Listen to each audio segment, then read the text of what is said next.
Welcome to Richard Scale Modelling. For my next build, I'm building this Meng King Tiger Scale 135.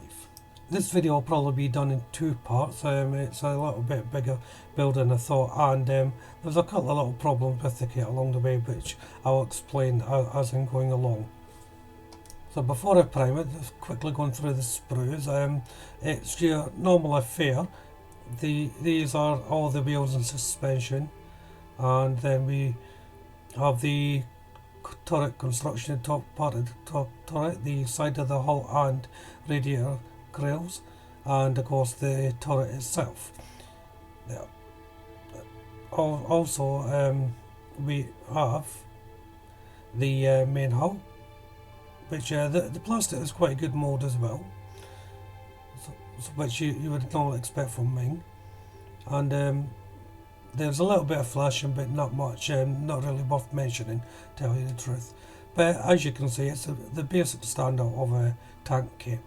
It does have a small decal sheet, not much to say about that. Has two figures. You have a driver and tank command crew, if you wish. I've decided not to put them in, but they're there if you want them.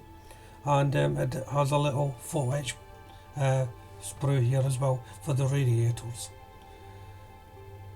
and also comes with the a metal gun barrel, which is nice to see, but you do have the plastic one as well if you go for it. I'll have a quick look at the instructions, then go and prime the model, and we'll get into the build. To begin with, I'm going to be painting a lot on the sprue, just putting the base coat on. So this colour is Rebel Aquacolor 314 beige, and as I said, this will be the base colour, and I'm going to be painting the majority of this on this sprue to start with, as you can see here, and also doing the hull. Now this is just a light coat going on, and it will all be getting cleaned up as I go along. The tracks are getting painted in Rebel Aquacolor 91 steel. Again, like the beige colour, this is the base colour for the tracks, and it's up to the user whether you want to embellish on that and make them with it, or whatever colour or technique you're going for. But this steel colour makes it a good base. So going on to actual construction now, and starting to build the wheels. Now there's little vinyl poly caps that you put into the wheels first. This enables you to have the wheels free moving if you wish. As you expect, there is a lot of wheels to be made up. Once you put the poly cap in, it's just a matter of putting the two halves together, and any spindles that have to go on, as well as your two drive wheels for the end, and the lead wheels as well. On the hull, you have to assemble some of the brackets that hold the various pulls and ring pulls and things like that. They just fit on there on the ends quite simply. Again, it's very well moulded. Just refer to the instruction, but the instruction's not 100% clear on this Meng kit, which will surprise me. So this is the socket area that holds the wheels. Now initially I thought this went on the outside, silly enough, but I quickly realised they go on the inside. Again, it's looking at the instructions. Just take a beat while you're doing it, just to make sure you're getting it into the correct position. Making up the suspension now, and they have little stop washers or dividers that you put on onto these suspensions. This enables each wheel to sit at a different level on the side of the hull.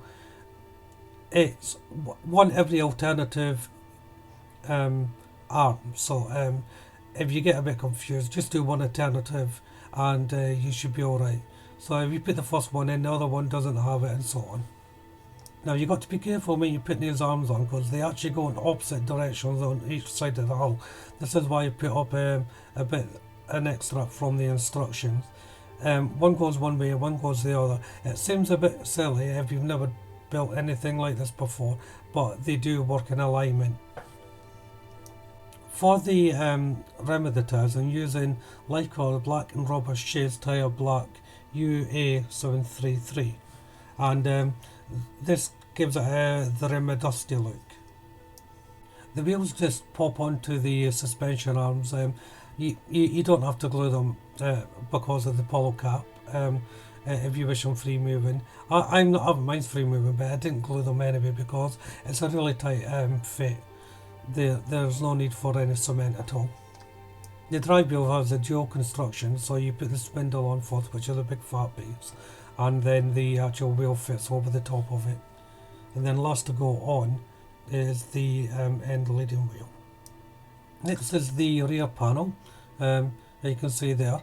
Now this is a really tight fit, and it goes in between the structure there and slides in. Don't try and put it on face on because it won't fit. It goes in between it and just push it down. It is a really tight fit, which helps because you don't really have to glue hold it once it's cemented in, but it is tight. As you can see there, I'm having a bit of difficulty just getting it into place. Then once it's on, it's time to build the structure onto it. Now the instructions say build it on before you put the back plate in. Now as you can see, I had problems placing it in, so I thought it'd be better to build it once it was in position. That way there's no fear of knocking anything off once you've already built it.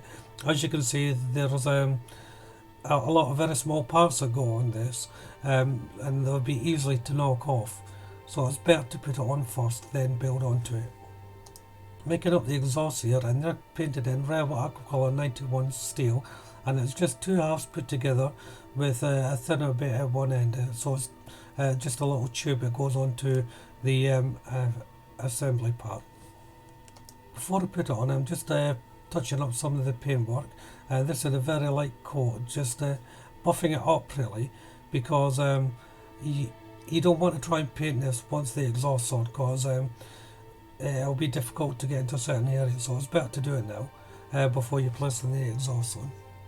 Next is carrying on with the main structure. Now this kit comes with the option full interior if you wish to build the interior. I didn't, but again, look at the instructions, because you have the option of leaving the interior parts out if you're not doing it, but there may be cases where you're building something and you realise it's not going to go on, so you've perhaps wasted an hour or so of your time because you didn't realise that it wasn't necessary for it to go on. Actually, that's what happened to me on the turret. I built the inner part of the turret and I thought, oops, I shouldn't be doing that. Next is the track assembly, and it comes with this little jig to help you build the track. Now you see how I have it here.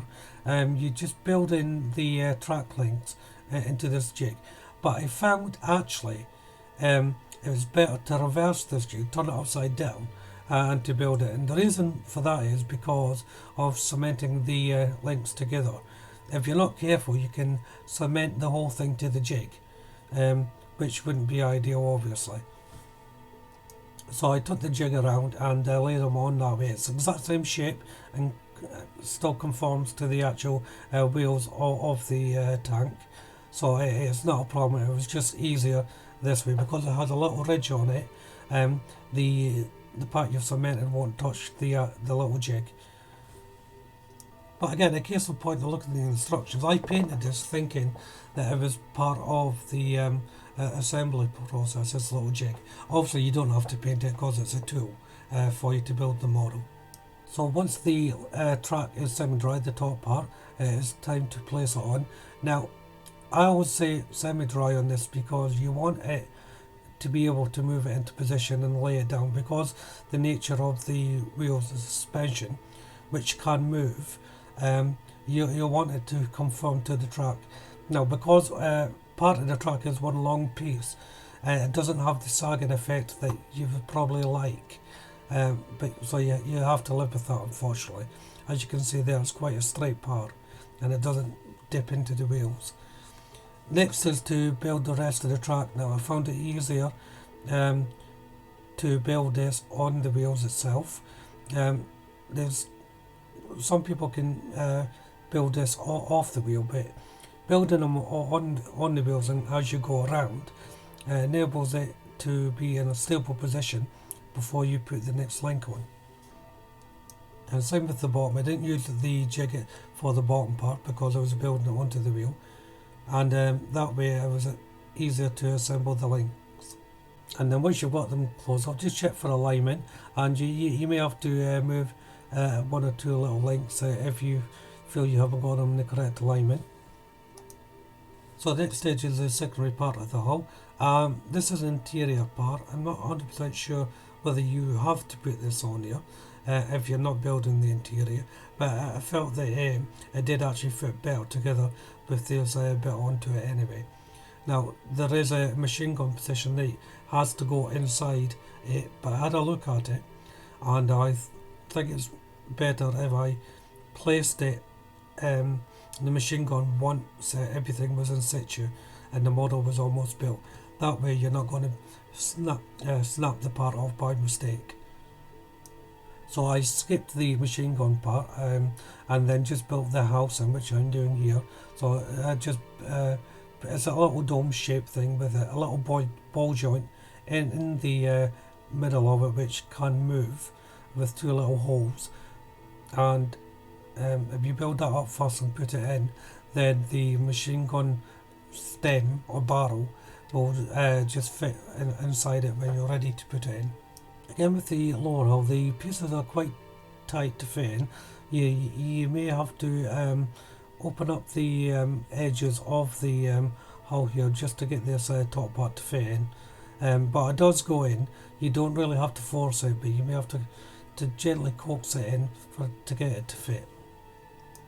I'm using Revlon Aquacolor 382 Wood Brown, and this is for painting the wooden handles for things like the spades, the pick, and the tools like that. Now I won't be putting these on until near the end of the build, but while I'm waiting for pieces to dry, I thought I'd just jump in and get them painted. It's time now for the assembly of the middle hull, and this just fits on really easy. It's best to put in one end first, make sure you've got it on square, and then gently just push it up to the rear panel. I didn't have any problem with it. I can't say anyone else having any problems with it. Then it was back to building a couple of other pieces on the rear panel. I'm using Tamiya's XF56 metallic grey, and I'm painting the photo etch parts, and these are for the air vents and the grills for the radiators. To build the radiator panel, it's quite a simple process. There's one or two little parts that have to go on before you put on the covers, but there is no issue, and the parts just fit into it rather well. I will say though, the photo etch parts are a little bit thicker than you would normally expect.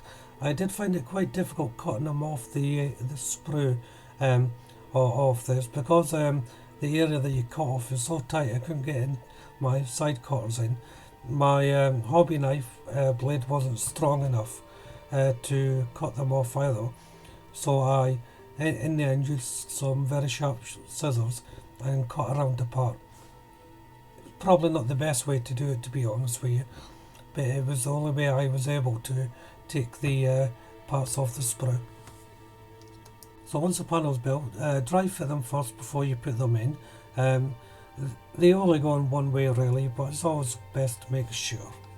So there's still quite a bit of way to go on this build, so I'll bring this part to a close, and the next part I'll carry on with building the secondary hull, and hopefully I'll get onto the turret.